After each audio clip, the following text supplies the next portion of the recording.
మాజీ ముఖ్యమంత్రి వైఎస్ జగన్ పై మంత్రి లోకేష్ సంచలన ఆరోపణలు చేశారు. వైసీపీ కార్యాలయ నిర్మాణం కోసం గత ప్రభుత్వంలో తీసుకున్న లీజులపై విమర్శలు గుప్పించారు. జగన్ ఆంధ్రప్రదేశ్ నీ తాత రాజారెడ్డి జాగిరా అంటూ ఫైర్ అయ్యారు. జనం నుంచి దోచుకున్న 500 కోట్లతో ప్యాలెస్లు కడుతున్నావు. నీ ఒక్కడి భూదాహానికి 600 కోట్లకు పైగా విలువైన 42 ఎకరాలు కబ్జా అయ్యాయని మండిపడ్డారు. ఈ స్థలంతో 4200 మంది పేదలకు సెంటు స్థలాలు ఇవ్వొచ్చని మంత్రి లోకేష్ అన్నారు.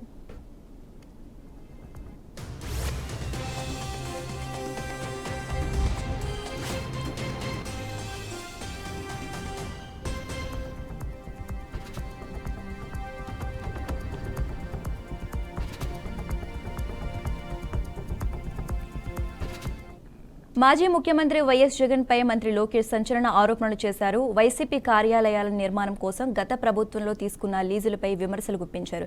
జగన్ ఆంధ్రప్రదేశ్ నీ తాత రాజారెడ్డి జాగిరా అంటూ ఫైర్ అయ్యారు. జనం నుంచి దోచుకున్న 500 కోట్లతో ప్యాలెస్లు కడుతున్నావు. నీ ఒక్కడి భూదాహానికి 600 కోట్లకు పైగా విలువైన 42 ఎకరాలు కబ్జా అయ్యాయని మండిపడ్డారు. ఈ స్థలంతో 4200 మంది పేదలకు సెంటు స్థలాలు ఇవ్వొచ్చని మంత్రి లోకేష్ అన్నారు. ఇక ఇదే అంశానికి సంబంధించి మరింత సమాచారం మా ప్రతినిధి శ్రీను ఫోన్ ద్వారా శ్రీను చెప్పండి.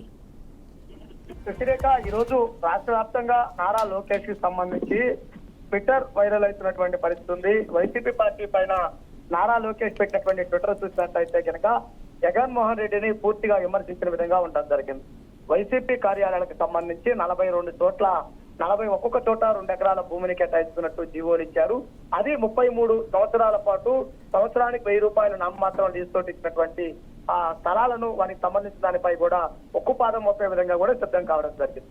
అంటే ప్రధానంగా చూసినట్లయితే కనుక ఈ భూముల కేటాయింపుకు సంబంధించి అంతా అధికారాన్ని అడ్డం పెట్టుకొని చూశారంటూ కూడా ఆరోపణలు చేయడం జరిగింది. మొత్తం ఆయా వైసీపీ కార్యాలయాలకు సంబంధించినటువంటి ఫోటోలను పోస్ట్ చేస్తూ కూడా పేదలకైతే సెంటు స్థలంలో ఇల్లు కట్టించావు, మీ పార్టీ కార్యాలయాలకి 2 ఎకరాల స్థలం చొప్పున కేటాయించుకున్నావు, కోట్లాది రూపాయలు దుర్వినియోగం చేశావంటూ కూడా ట్విట్టర్ లో పేర్కొనడం జరిగింది.